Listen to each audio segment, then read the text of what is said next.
자, 우리 교재 325페이지 한번 봅시다. 행정윤리입니다. 그래서 이제 동그란 두 번째 줄에 규범 준수 여부 밑줄, 규범을 준수했는지가 되게 중요하다. 그죠? 규범 준수 여부. 둘째는 책임 동그라미, 셋째는 통제 개혁. 책임 밑에다가 의무라고 쓰세요. 의무. 책임은 의무가 있다는 거죠. 책임은 의무가 있다는 거고, 통제는 옆에 써 있죠. 그죠? 무슨 조치? 시정 조치. 개혁은 변화죠. 더 나은 상태를 위한 변화 노력을 개혁이라고 합니다. 자, 행정윤리. 자, 개념 가시죠. 자, 행동규범 밑줄. 근데 중요한 거는 여러분, 행정인 동그라미, 정책 사업 동그라미. 이해하셨죠? 그죠? 그러니까 사람에 대해서 요구하는 것도 맞는데 정책이 윤리적이어야 된다는 것도 포함된다는 거 알았죠? 정책이 윤리적이어야 된다.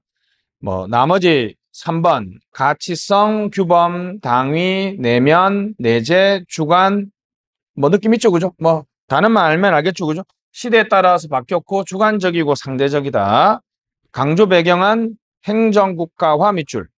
결정권이 증가하니까 아무래도 업무가 많아지면 윤리적 갈등이 많아지겠죠. 그죠? 됐습니다. 한편으로 세 번째, 외부 통제가 점점 약화되고 있잖아요. 그죠? 그럼 업무 수행 과정에서 공무원의 내적인 윤리 정립이 중요합니다.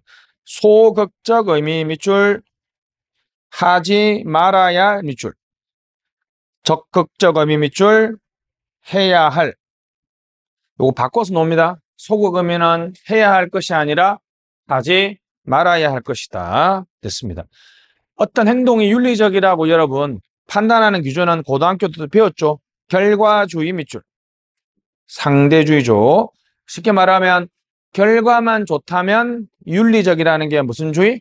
결과주의죠.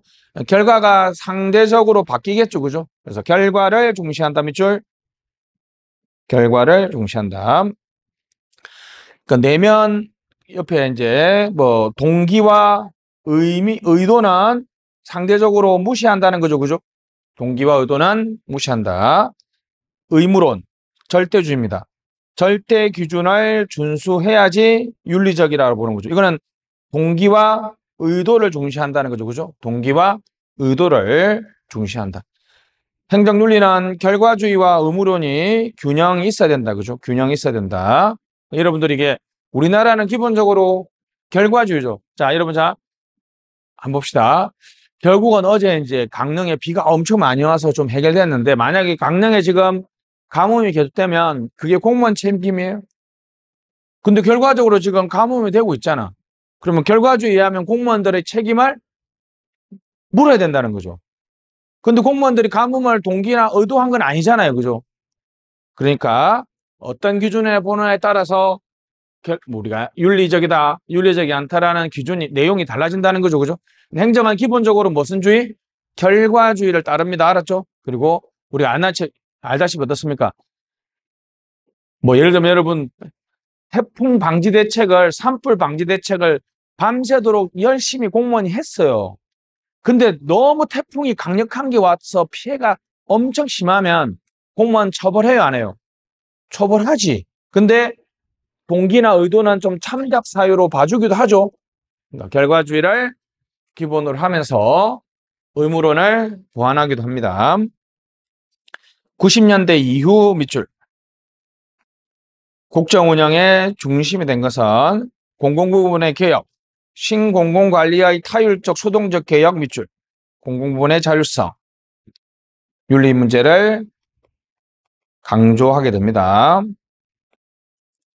2번 전략 성과를 강조하니까 윤리 문제. 왜냐하면 전략 성과를 강조하면 사회적 약자들한테 제대로 된 서비스를 제공할 수가 없잖아요. 그죠? 그러면 윤리적 갈등이 발생하죠.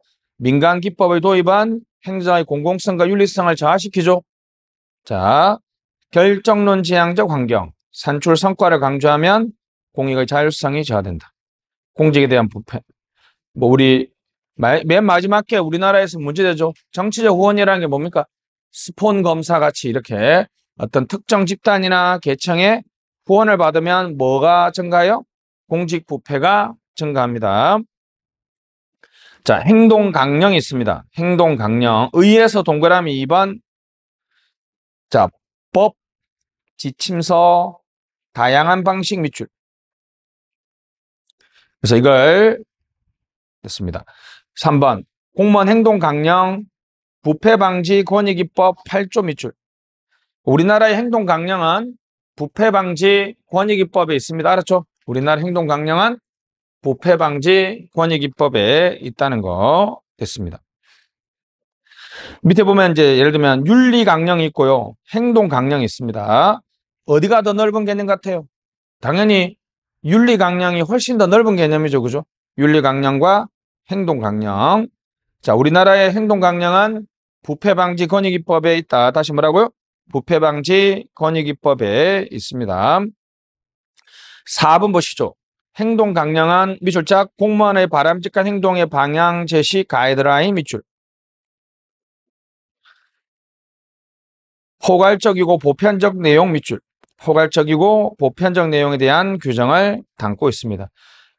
여러분이 법제화의 좋은 점이 그거죠. 내가 여러분들이 방금 제가 말하기 전에는 외국 정부에서 선물 주는 거에 대해서 받아야 될지 말아야 될지 몰랐잖아요. 그죠? 이번에는 알게 됐죠. 그래서 5번 사전 예방 기능 밑줄. 행동 강령을 가이드라인을 만들어 놓으면 이거 위반하면 안 되겠다라는 무슨 기능? 사전 예방 기능을 잘 할 수 있습니다. 실천 강령은 구체화. 다시 가장 넓은 건 무슨 강령? 윤리 강령. 그 다음에는 무슨 강령? 행동 강령. 그 다음에는 무슨 강령? 실천 강령이죠. 표준화된 구체적 기준과 절차. 다시 표준화된 구체적 기준과 절차. 이거죠. 요거. 자, 보시죠. 몰랐지. 근데 3, 5, 10, 1, 5, 30은 너무 구체적이죠. 예를 들면 이렇게 해봅시다. 자, 공무원은 신분으로서 우리가 경조사에서 여러분들이 만약에 공무원 돼서 결혼할 때 초기금 많이 받고 싶잖아. 근데 그렇게 하면 안 되죠. 왜냐하면 업자들이 그걸 빈미로 뇌물을 줄 수 있잖아요. 그죠?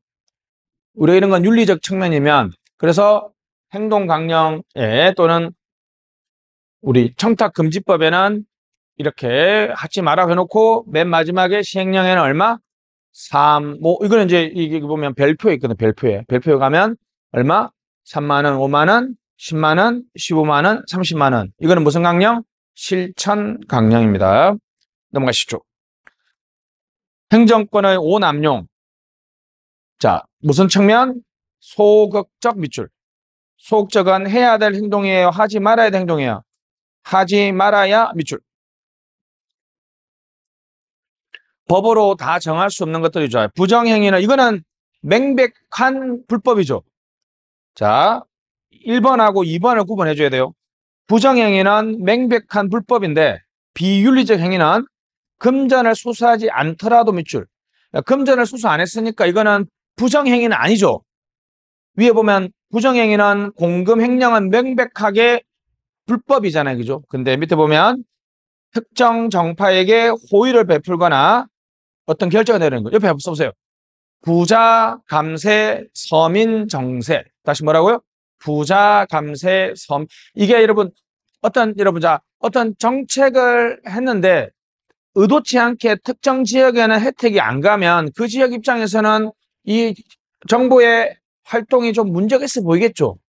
약간 논란이 될 수 있는, 제가 한마디 하면 이재명 후보의 상고심은 다른 상고심은 1년 6개월씩 걸리는데 이틀 만에 했어요. 법적으로 문제가 없잖아. 언제 하는지 상관없는데 우리가 다른 것과 따져서 봤을 때 너무 이쪽은 가혹하고 빠른 결정을 했다는 거죠.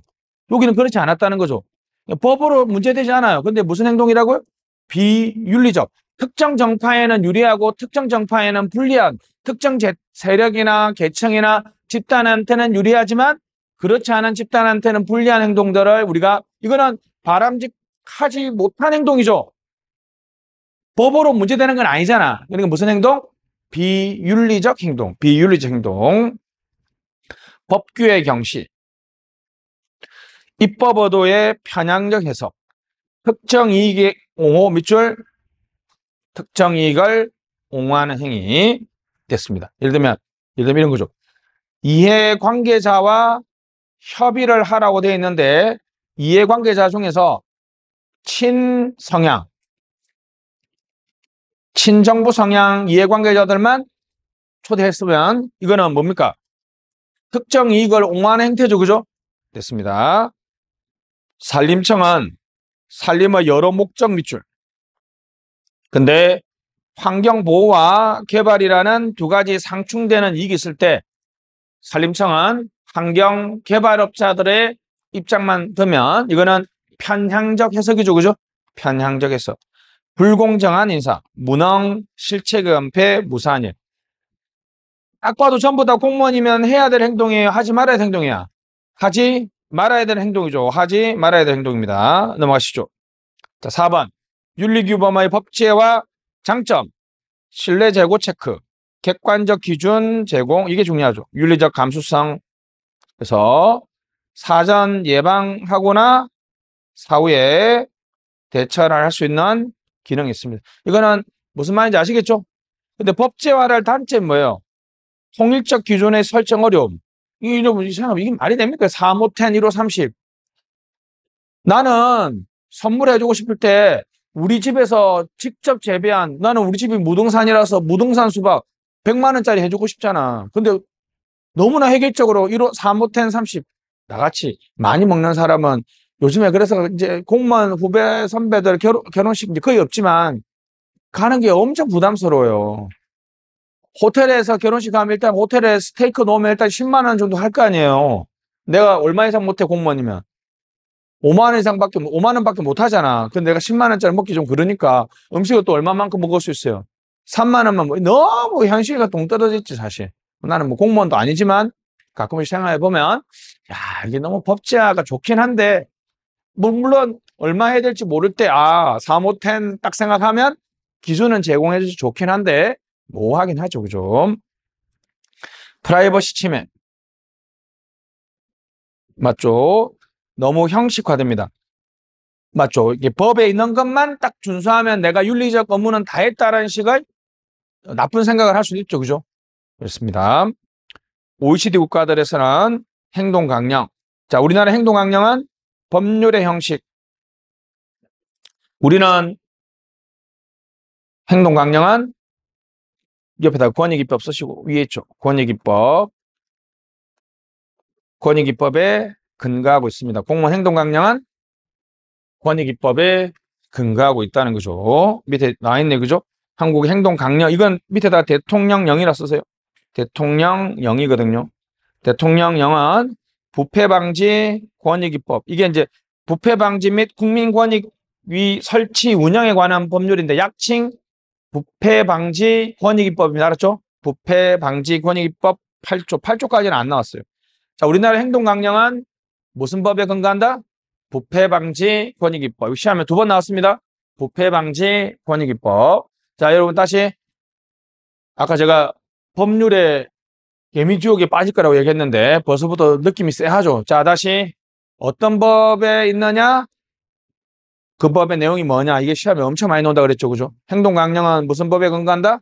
부패방지 권익위법. 자, 갑니다. 헌법, 봉사자 체크. 7조죠. 국민 전체에 대한 봉사자. 정치 중립 헌법도 있습니다. 자, 갑니다. 국공법, 성실, 복종, 직자린탈 금지, 친절 공정, 종교 중립, 비밀 엄수, 청렴. 자, 청렴은 뭐 별표. 자, 공무원은 동그라미. 관계 있든 없든 다시 뭐라고요?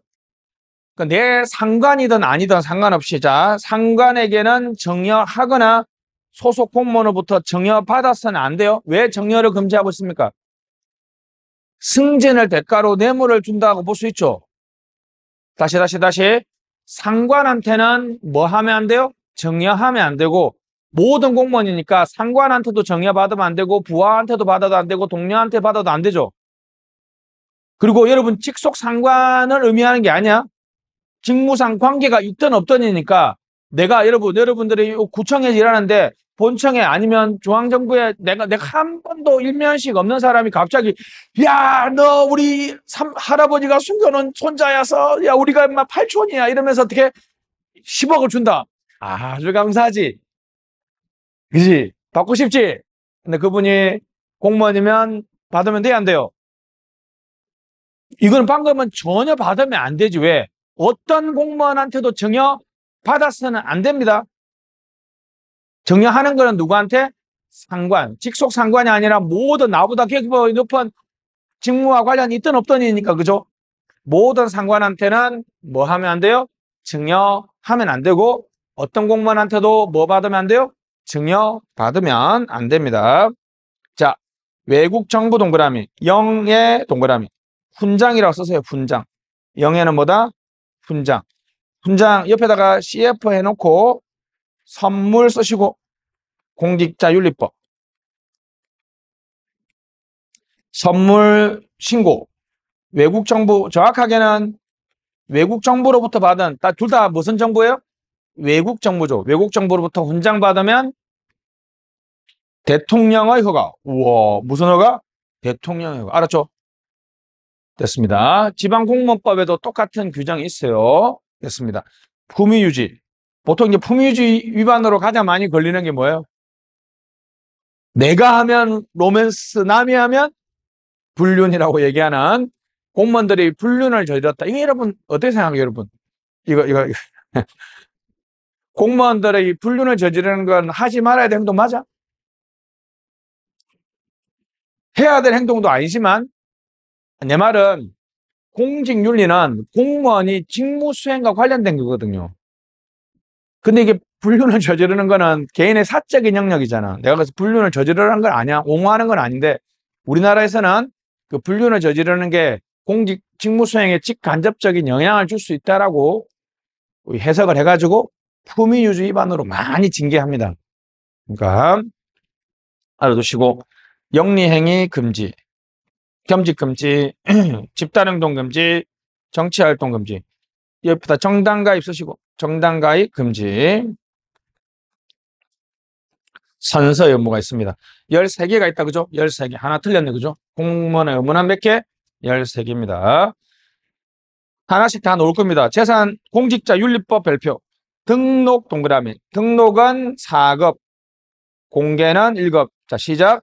등록 1급, 공개, 죄송합니다. 등록 4급, 공개 1급. 시작. 등록 4급, 공개 1급. 다시. 그러니까 여러분들은 해당 사항이 없는 거죠. 여러분들이 현실적으로 9급 공무원이 4급까지 올라가는 게 사실상 불가능하거든요. 뭐 옛날에는 많이 가능했는데. 그러니까 여러분은 뭐 어떤 면에서는 재산 등록의 대상이 아닐 수도 있습니다. 그죠? 공개는 몇 급? 1급입니다. 자, 선물, 수수, 신고. 맞죠? 국고기속이라 쓰세요. 국고기속.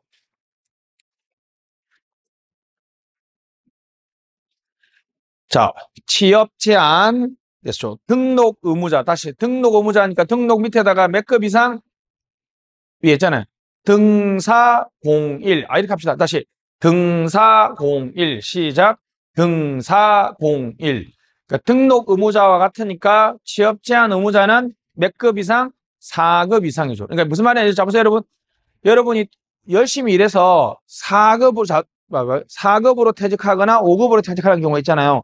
4급으로 퇴직하면 나중에 내가 어디 민간 기업에 취업하려면 내가 퇴직 전 몇 년 동안 5년 동안 일했던 업무나 기관과 유관 업무면 취업 심사를 받아야 돼요. 근데 자, 몇 급으로 퇴직하면 5급으로 퇴직하면 그런 취업 제한 대상자가 아니거든요. 등사공일. 시작. 등사공일. 자, 이해충돌 방지 의무. 다시 오해하면 안 됩니다. 이해충돌 방지법은 있는데 이해충돌 방지 의무는 어디에 근거하고 있다? 공직자 윤리법에 근거하고 있습니다. 주식 백지 신탁입니다. 주식 백지 신탁. 공개 의무자 쓰시고 옆에다가 공개 의무자. 공개 의무자 가로 열고 몇 급? 등사공일. 가로 열고 1급이라 쓰시고. 이렇게 옆에다 또 콤마 찍고요. 공안 있죠? 1천 쓰시고 1천 쓰시고 물결 표시 3천 쓰시고 물결 표시 5천 쓰세요. 1천 물결 표시 3천 물결 표시 5천입니다. 쓸데없이 깊게 나왔죠. 자, 다 보세요. 법률에는 자, 우리 지금 무슨 법? 공직자윤리법에는 백지신탁. 예를 들면 갑이라는 공무원이 1급 공무원이에요. A라는 주식을 가지고 있어요.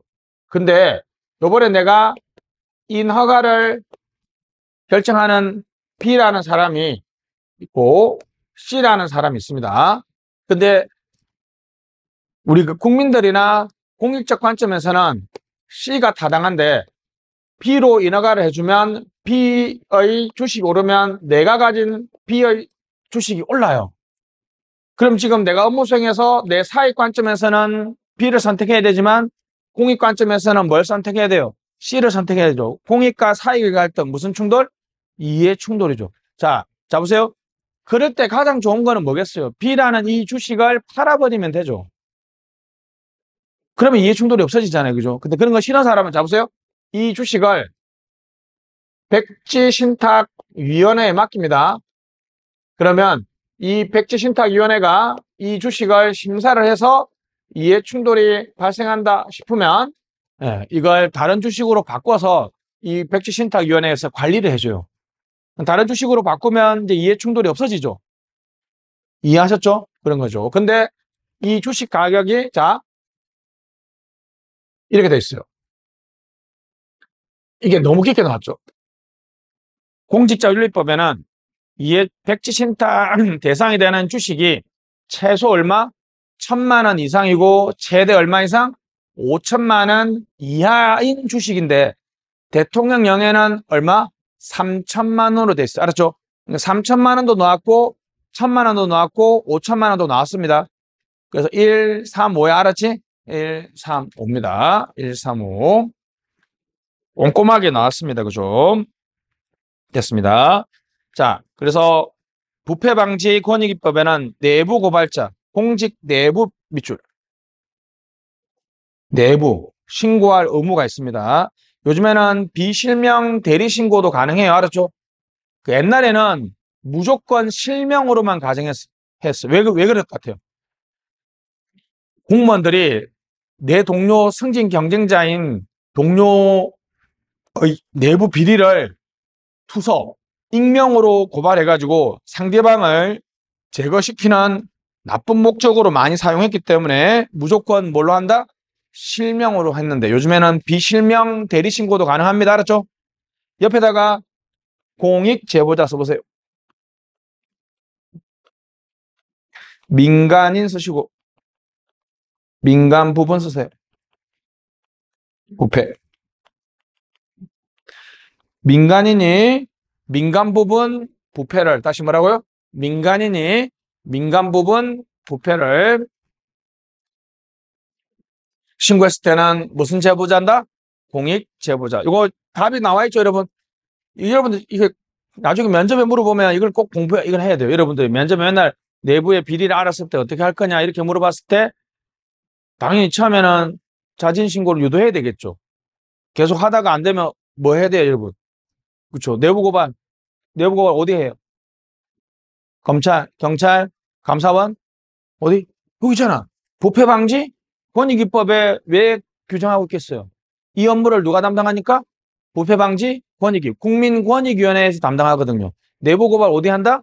국민권익위원회. 공익제보 어디 한다? 국민권익위원회 합니다. 알았죠? 국민권익위원회 합니다. 비위면직자 취업 제한 아이고 됐습니다. 옆에다가 전 5, 후 5 쓰시고 전 5, 후 5 그래서 죄송합니다. 그래서 공직자윤리법에 동그라미 4번 취업 제한은 등록 의무자 밑에 4급 되어 있죠. 옆에 공간 남아있죠. 전 5, 후 3 쓰세요.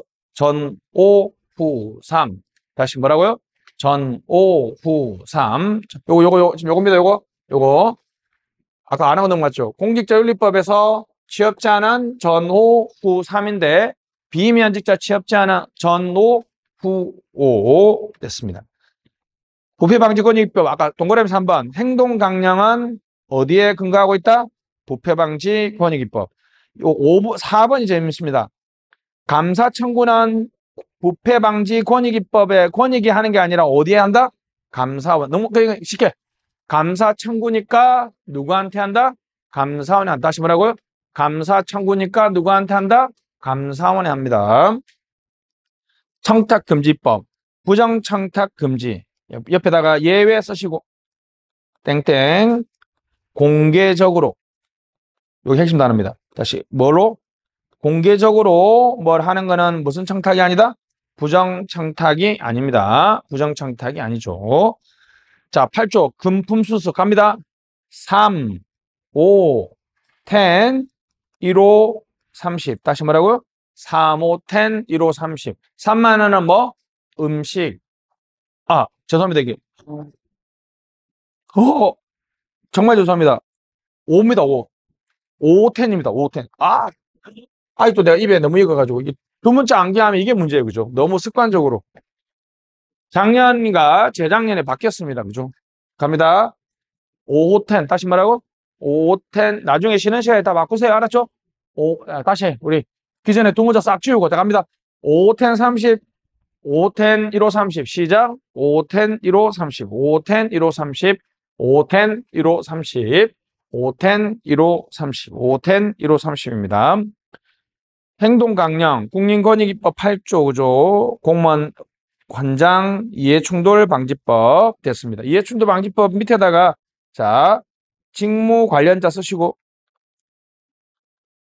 옆에다가 사적 이해 관계자 쓰시고 화살표 직무 관련자나 사적 이해 관계자 확인하면 자 갑니다. 제척해야 됩니까? 기피해야 됩니까? 회피해야 됩니까? 금세 또 까먹는 거 아니지? 야, 맞았어. 직무 관련자 사적 이해 관계자 썼죠? 내가 일을 하다가 상대방이나 또는 직무 관련자나 사적 이해 관계자임을 확인했을 때는 공무원은 뭘 해야 되지? 그렇습니다. 옆에다가 회피 신청 쓰시고 다시 직무 관련자나 사적 이해 관계자임을 알았을 때는 무슨 신청을 해야 된다? 회피 신청.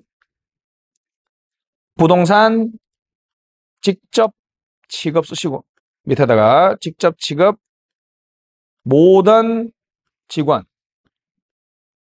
옆에 부동산 취득 시 신고 업무라 쓰세요. 이건 아까 말했죠, 그죠? 그러니까 그 기관 전부 다 알았지? 또 우리가 이해충돌 방지법에 있는 게 뭐라 했어요? 사적 채용 쓰시고 사적 채용 공용물의 사적 사용 공용물의 사적 사용 나중에 뒤에 다 있습니다. 퇴직 공무원 접촉 신고 이런 것도 있습니다. 몇 개 더 있는데 첫 번째 게 가장 중요하다. 첫 번째 게 가장 중요하다. 자, 갑니다. 국가공무원법은 그냥 넘어갈게요. 알았죠? 자, 갑니다. 그 다음 이제 공직자윤리법입니다. 등사공일 시작. 등사공일 이걸 다 외워야 되는데 3번 4급 이상 별표 7번 대령 동그라미 9번에 총경 동그라미 소방정 동그라미 자 대총정 시작 대총정 다시 뭐라고? 대총정 등록은 몇 급 이상? 4급 이상인데 자 군인은 뭐 이상? 대령 이상 경찰은 총경 이상 소방은 소방정 이상 알았죠? 대총정 시작 대총 요거 시험에 엄청 많이 나왔어. 대령 총경 소방정입니다. 됐죠? 넘어가시죠. 시행령에는 3번 4급인데요. 구호 보시죠. 지금 330페이지 구호 보시면 그러니까 법령에는 총경인데요. 9번 보면 경정, 경감, 경의, 경사까지. 경사가 여러분 행정으로 치면 한 8급 정도 되거든요. 여러분들이 잘 아는 여러분 경찰계급 중에 가장 낮은 계급이 뭐예요? 순경이죠. 그 다음에 경장, 그 다음에 경사거든요. 그러니까 실제로는 경찰은 더 넓은데 시행령으로도 한 번 나와서 한 번. 우리 그냥 한 번 넣은 건 넘어갑시다. 한 번 확인하고 소방을 넣고 그래서 11번 봐요. 국세청, 관세청은 7급까지야. 원래는 기본이 몇 급인데? 4급인데 국세청, 관세청은 왜 7급까지인지 아시겠죠? 많잖아, 여러분. 그런 데는 이런 게 많이 발생하잖아요. 그죠? 넘어갑시다. 자, 다음 페이지. 공개 동그라미. 1급 동그라미. 자, 중장 동그라미. 윤정. 중장이면 벨이 몇 개야? 벨이 하나면 장군에 준한다 그래서 준장이라 그래. 준장. 그 다음에 별이 2개면 여자분들은 어려운데 남자분들은 이게 너무 많이 군대 갔다 와서 그지? 소장이라 그래. 다시 뭐라고? 소장. 쓰리스타가 뭐야? 중장이야. 중장. 포스타가 대장인데 우리나라에 포스타가 6명밖에 없었잖아. 요번에 6명 싹 다 잘렸잖아. 비상계엄 때 아무 말 안 하고 가만히 있어가지고 그지? 됐습니다. 그래서 중장, 치안감, 소방정감. 다시 뭐라고요? 옆에 옆에 여러분 자 보세요. 1, 2, 3, 4 써 있죠. 그죠? 그 위에다가 이렇게 잡으세요. 이렇게 줘야 되는데 등록 쓰시고 중장 옆에다가 대령 쓰세요. 중장 옆에다가 대령 쓰시고 치안감 옆에다가 총경 쓰시고 소방정감 옆에다가 소방정 쓰면 되죠. 자, 그리고 오른쪽 빈칸에 중치정감 다시 뭐라고? 중치정감 다시 뭐라고요? 위에다가는 대총정 다시 뭐라고요?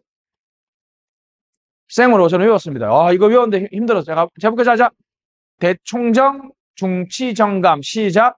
대총정 중치정감 다시 대총정 중치정감 대령 총 총경 정 소방정 몇 급?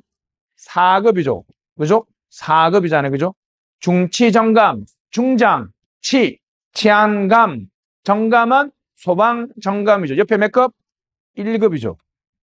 대총정은 무슨 의무자? 등록 의무자. 공개 의무자는 중치정감. 다시 뭐라고요? 중치정감. 그래서 그러니까 공개가 원칙이 아니라 비공개가 원칙이죠. 그죠? 그러니까 1급, 2급, 3급, 4급이 다 등록을 하는데 몇 급만 공개해요? 1급만 공개하니까 공개 의무자는 공개가 원칙이에요. 예외예요? 공개가 예외죠. 공개는 1급만 하니까 넘어갑시다. 등록 재산에 차, 지식재산권 밑줄, 지식재산권도 가능하고요. 6번이 중요하죠. 비트코인도 등록해야 돼요. 여기 있죠. 이제 가상자산 별표. 2023년이니까 김남국 국회의원 사건 아니에요. 그죠? 가상자산도 뭔 대상이다? 등록 공개의 대상이다. 넘어가시죠. 외국 정보 몇 달러? 4달러. 웃을 때까지 할 거야. 4달러. 웃을 때까지 할 거야. 4달러. 웃을 때까지 할 거야. 몇 달러? 100달러입니다. 몇 달러? 100달러. 됐습니다. 국고 기속 쓰시고 거기 신고하고 인도해야 된다 돼 있잖아요. 그죠? 그러니까 신고하지 마세요. 국고 기속입니다. 취업 제한은 퇴직일로부터 3년간 밑줄. 밑에 퇴직 전 5년 됐죠. 됐습니다. 그래서 퇴직 옆에 그냥 단순하게 뭐요? 전, 오, 후, 3 시작. 전, 오, 후, 3 됐습니다. 근데 예외 보시면 이제 거기 취업 심사 다시 뭐라고? 공직자윤리위원회가 그죠? 없다라고 취업 승인을 하면 취업이 가능해요. 전면적으로 불가능한 건 아니야. 알았지? 근데 전혀 관련 없는데 예를 들면 군인으로 퇴직한 사람이 저기 어촌에 가서 뭐 유관단체 일하려고 하면 아무 국방하고 아무 관련이 없죠. 그런 경우에 아예 취업 심사를 받을 필요도 없어. 알았지? 여기 보면 3년간 소속해였던 부서 동그라미, 업무 동그라미. 그러니까 방금 전은 군인이 농어촌에 가서 취업을 한다 그러면 그거는 자기 국방부하고 아무 관련 없죠. 그죠? 자기가 했던 업무도 아니죠. 그런 경우에는 취업 심사 대상이 아니야. 알았지? 뭐와 뭐가 걸릴 때 퇴직 전 5년 동안 내가 일했던 부서나 내가 했던 업무와 유관한 공직 유관 단체에 뭐 하려면 취업하려면 밑에 무슨 심사? 취업 심사를 받아야 된다는 거죠. 됐습니다. 이해 충돌 방지 의무 밑줄. 요거는 무슨 법에 있지 않다? 이해 충돌 방지법에 근거하지 않고 무슨 법에 있다? 공직자 윤리법에 있다. 다시 무슨 법에 있다? 공직자 윤리법에 있다. 백지신탁. 공개 대상자니까 몇 급? 1급. 까먹었죠? 대총정입니까? 중치정감입니까? 중치정감이죠. 중치정감. 됐습니다. 넘어가고 1천만 원 동그라미, 5천만 원 동그라미. 현재 대통령에는 몇 천만 원? 3천만 원 돼 있으니까 아까 했죠. 그죠? 1 물결, 3 물결, 5 맞죠? 1 물결, 3 물결, 5입니다. 자, 백지신탁위원회가 있습니다. 됐습니다. 이해충돌이 없는 주식으로 변경하는 제도. 공직자의 의견을 반영하는 거 아니에요. 알았죠? 여기 아까 이 경우에는 요 비주식을 공직자윤리위원회에서 이걸 자기들이 기준에 따라서 하는 거지. 갑의 의견을 받아들여서 갑이 지정하는 다른 주식으로 변경해 주는 게 아니에요. 알았죠? 됐습니다. 그 정도만 보시면 되겠고. 자, 등록 의무자와 공개 의무자 표현 넘어갑시다. 다음 페이지 6. 부정청탁, 금품수수, 금지에 관한 법률. 이걸 약칭 청탁금지법이라 그러고 아마 여러분들이 더 잘 아는 것은 무슨 법이에요? 김영란법이죠. 그죠? 시험 문제에 김영란법의 내용이 아닌 것 이렇게 나오기도 합니다. 알았죠? 다시 무슨 금지법? 청탁금지법. 정식 명칭은 뭐다? 부정청탁, 금품수수, 금지에 관한 법률입니다. 부정청탁하면 안 되는데 예배 보시죠. 공개적으로 밑줄. 공개적으로. 밑에 공익 목적. 제3자의 고충 민원을 이건 이제 정치가들 때문이죠. 그죠? 다시 뭐라고요? 공개적으로 뭔가를 요구하는 거는 부정청탁이 아니에요. 알았죠? 그리고 공익 목적으로 전달하는 것도 뭐도 아니다? 부정청탁이 아닙니다. 요거는 시험에 잘 안 나와요. 이건 너무나 쉽잖아. 그지? 밑에 금품수수입니다. 다시 무슨 금수수? 금품수수. 명목, 직무 관련 밑줄, 여부 밑줄. 명목 관계 없이. 그러니까 무슨 말이에요? 직무 관련 없이 줬다는 말도 이제는 해당이 안 돼요. 알았죠? 그래서 1회 100만 원, 1년 내가 아까 잘 말했다. 다시 뭐라고요? 1회 100만 원, 1년 300만 원, 초과. 3년 3천만 원. 알았죠? 3년 3천만 원. 됐습니다. 이게 여러분, 자, 한번, 이런 경우 어때요, 여러분?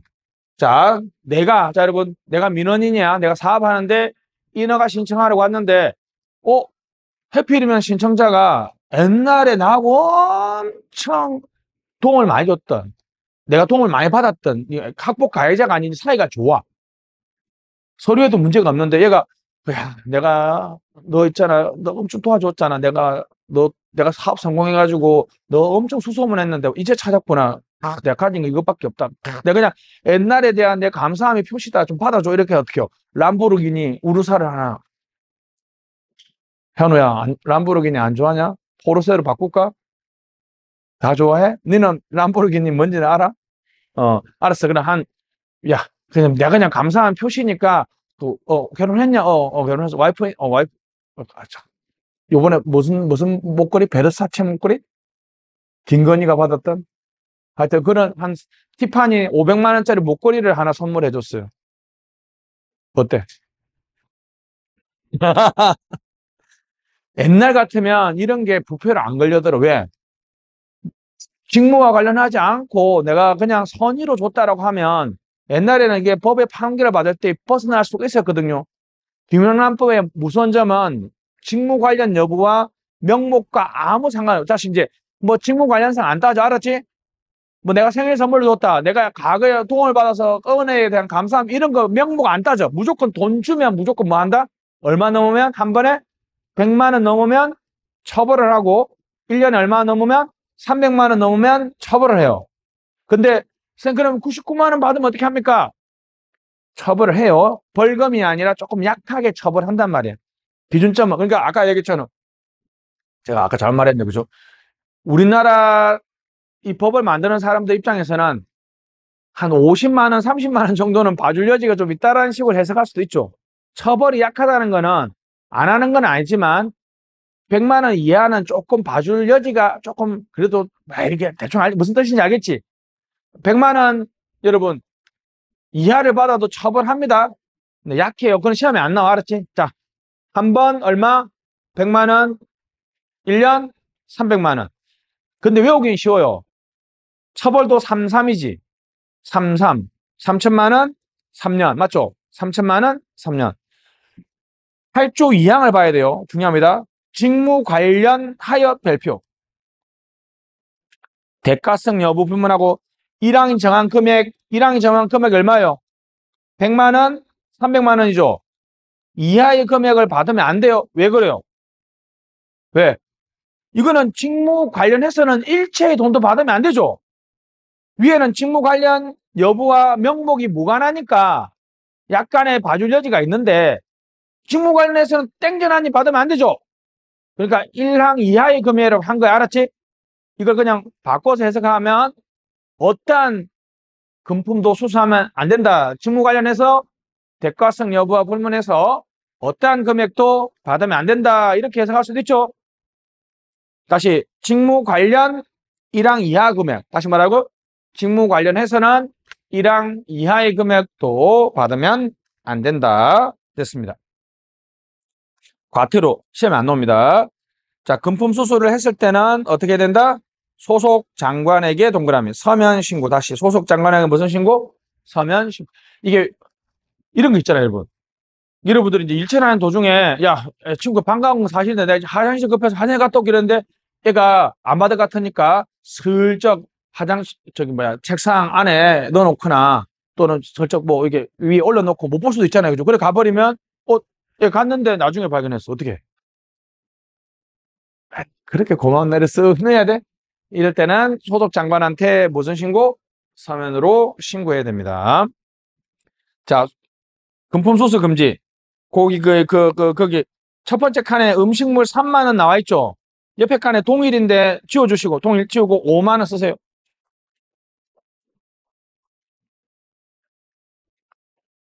5만 원 썼으니까 5만 원 동글 체크, 밑에 5만 원 체크, 하반 10만 원 체크.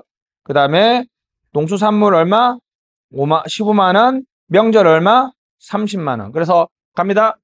5, 10, 1호, 30 시작. 5, 5, 10, 1호, 30 시작. 5, 5, 10, 1호, 30 맞죠? 5, 5, 10, 1호, 30 상품권은 여러분 뭘로 봐줘야 돼요? 상품권은 선물은 여러분 자 친구 결혼할 때 내가 축의금을 낼 수도 있고 선물을 줄 수도 있잖아요, 그죠? 근데 축의금하고 선물은 정성이 좀 들어가 있지만 선물도 축의금의 대용이잖아요. 그러니까 선물도 얼마? 5만 원. 선물도 얼마? 5만 원. 하와는 여러분 만드는데 좀 기초 재료가 좀 많이 들잖아. 하와는 얼마? 10만 원, 10만 원. 농수산물도 15만 원 올랐는데 우리 농가들이 너무 힘들다 그래서 얼마까지? 명절에는 얼마까지? 30만 원까지 선물할 수 있습니다. 다시 갑니다. 뭐라고요? 5, 10, 1호, 30. 다시 마지막 한 번 더 하고 넘어갑시다. 시작. 5, 5, 10, 1호, 30. 다시 5, 10, 1호, 30. 부정평탁 다 넘어갑시다.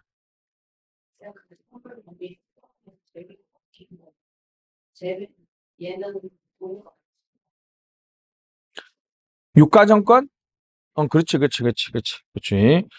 유가정권은 금액을 확정하기 좀 힘들잖아. 넘어갑시다. 1호부터 15호까지는 시험에 안 나와요. 넘어가죠. 알았죠? 다시 334페이지 부정 제5조 부정청탁 금지에서 해당하지 않는 행위는 2호 공개적으로 동그라미 3번 선출직 공직자 정당 시민단체 공익 목적 밑줄 그럼 딱 봐도 아시겠죠? 그죠? 넘어갑시다. 부패방지 권익위법입니다. 다시 무슨 법? 부패방지 권익위법. 자, 부패행위에 대한 1호 동그라미 1번 부패행위에 대한 규정이 있습니다. 공직자 동그라미, 직무 관련 동그라미, 지위 또는 권한 남용 동그라미, 법령 위반 동그라미, 자기 동그라미, 자기, 제3자 이익 도모. 다시 뭐라고요? 공직자가 직무와 관련해서 지위 또는 권한을 남용하여 자기 또는 제3자의 이익을 도모하거나 하는 행위. 나에 보면 맨 끝에 재산상 손해 밑줄, 재산상 손해를 끼치는 모든 행위가 부패 행위고요. 다목은 가목과 나목을 은폐, 강요, 권고, 제의, 유인하는 행위. 자, 고개 한번 들어봐요. 우리가 같은 부서야. 내가 과장이야. 여러분이 직원이야. 그러니까 나는 부패한 공무원이야. 뇌물 받고 하는데 여러분이 너무 안 받고 깨끗하게 사면 내가 너무 마음이 불편하잖아. 그지? 같이 행복하게 잘 살 수 있는데. 그래서 내가 좀부터 불러서 어떻게?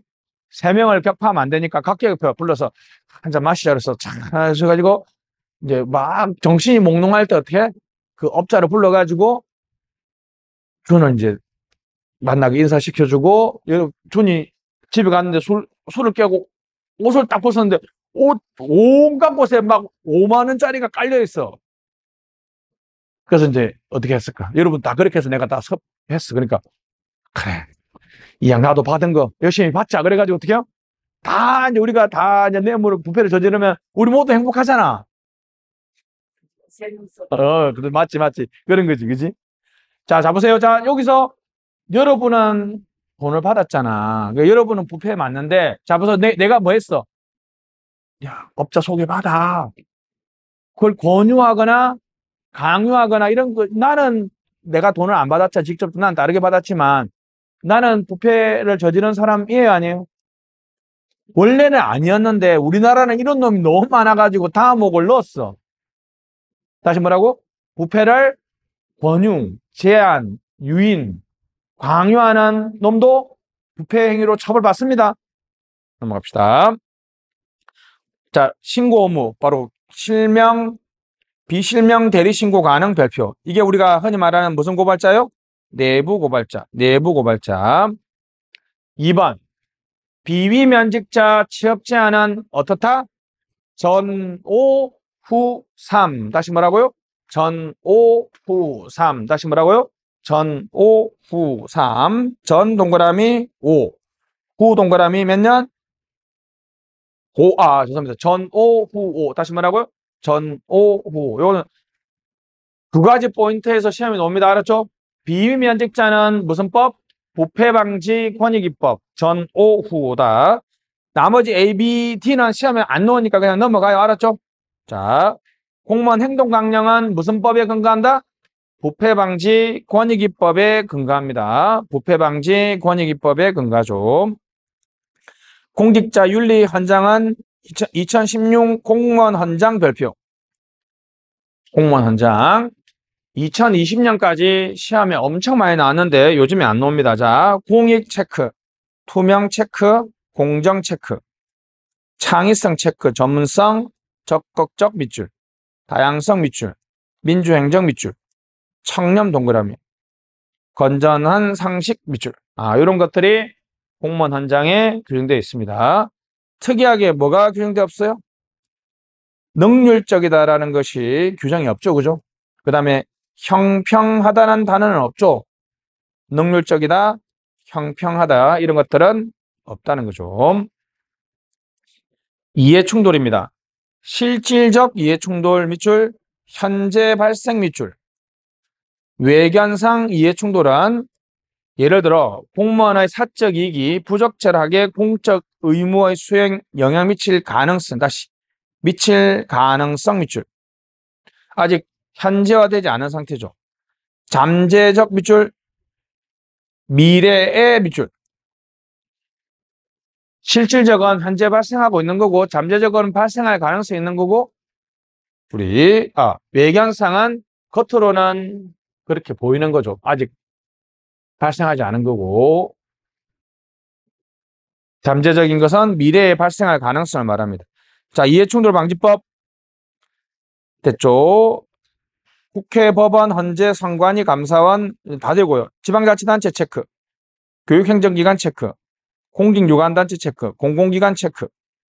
자, 초등, 중등, 고등 됐죠? 다 됩니다. 알았죠? 대학 교수 되는데 이것만 기억하면 돼. 언론인은 아니다. 다시 뭐라고요? 언론인은 아니다. 이해 충돌입니다. 공직자가 직무를 수행할 때 자신의 사적 이익 밑줄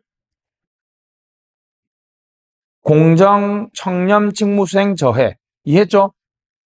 그러니까 쉽게 말하면 공익과 사익이 충돌하는 거. 사적 이익 때문에 공정한 직무수행이 되지 않을 가능성이 있을 때 우려되는 사항이 무슨 충돌이다? 이해 충돌이죠. 직무 관련자 밑줄. 가나 다라가 있는데 공직자의 직무수행 관련해서 일정한 행위나 조치를 요구하는 밑줄. 나의 직접적으로 밑줄. 다 계약 체결하는 거. 이거는 직접적으로 이해관계 있는 거죠. 그죠? 라에 보면 이익 또는 불이익을 어떻게 받는 사람? 직접적으로 받는. 그러니까 쉽게 말하면 아까 내가 예를 든 게 뭐예요? 인허가 신청한 사람. 밑에 사적 이해관계자 재밌습니다. 자신, 가족. 아시겠죠? 사적 이해관계자. 자신, 가족. 예를 들면 아까 이렇게 내가 피할 데가 없네요. 그죠? 아까 제가 있고 우리가 인허가 신청자가 있습니다. 이렇게 세팅했는데 얘가 이제 가해자고 내가 피해자라고 세팅했잖아요. 그죠? 근데 피해자가 내가 아니라 내 와이프일 수도 있잖아. 그럼 내 가족하고 이 사람은 직접적으로 관련된 게 아니라 무슨 관계자예요? 사적 이해 관계자죠. 사적 이해 관계자. 나에 보시면 공직자 자신, 가족이 임원, 대표자, 관리인, 사회이사 다 대리, 고문, 자문 요 정도까지만 봅시다. 이해했죠? 무슨 말인지? 다시 직무 관련자는 직접적으로라는 단어가 중요하죠. 그죠? 직접적으로. 사적 이해관계자는 간접적으로 관련된 사람들 말하고 다음 페이지. 이해충돌방지법 주요 내용. 자, 가해 바로 직무 관련자가 사적 이해관계자 안 경우 공직자가 자신의 직무 관련자가 무슨 이해관계자? 사적 이해관계자 안 경우에는 무슨 신고? 회피 신청 발표. 맞죠? 회피 신청. 직무 관련자나 이해관계자는 무슨 신청? 기피 신청. 자, 보세요, 여러분.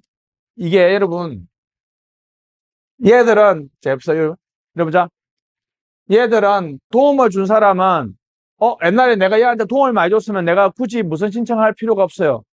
기피 신청을 할 필요가 없죠. 그래서 자, 보세요, 여러분. 회피 신청은 강행 규정이야. 하여야 하고라고 돼 있죠. 기피 신청은 뭐 할 수 있다? 할 수 있다. 가해자면, 학폭 가해자면 해야 될 거고, 내가 도움을 주면 안 하면 너무 좋겠죠. 상대방은 할 수도 있고, 안 할 수도 있지만, 공무원은 꼭 해야 됩니다. 부동산을 직접 취급하는 공공기관의 공직자 밑줄. 업무 관련 부동산 보유, 매수, 신고. 자, 보세요, 이거. 모든 직원들이 알았죠? 부동산을 직접 취급하는 공공기관의 공직자를 말하는 거지 직접 취급하는 업무를 담당하는 공직자를 말하는 거 아니야. 알았지? 그러니까 LH 직원이면 싹 다야. 싹 다. 됐습니다. 다. 전삼 밑줄 내용 공개. 고위공직자로 취업하는 사람은 임용 전 3년 동안에 민간 부분 업무 활동을 했을 경우에는 내용을 공개하도록 하고 있습니다. 됐습니다. 그 다음에 마는 너무 뻔한 얘기니까 넘어가시고 바에 보면 진하게 해놨죠. 가족 채용하면 돼요? 안 돼요? 안 됩니다. 안 됩니다. 됐습니다. 그 다음에 사도 너무 뻔한 얘기고, 아도 너무 뻔한 얘기고, 아도 공용물에 사적 사용하면 돼? 안 돼요? 뭐 비행기, 선박, 차량들 사적 사용하면 돼? 안 된다? 너무 뻔하죠. 자, 보시면 뭐죠? 여러분 직무수행중 알게 된 정보를 이용해서 재물이나 재산상 이익을 얻어갈 뭐 주식 투자하면 된다? 안 된다? 안 된다. 제3자한테 야, 이거 주식 사. 이거 하는 것도 된다? 안 된다? 안 된다. 안 된다. 됐습니다. 넘어가시죠. 이렇게 돼 있고, 잠깐 쉬었다가 합시다. 잠깐 쉬었다가.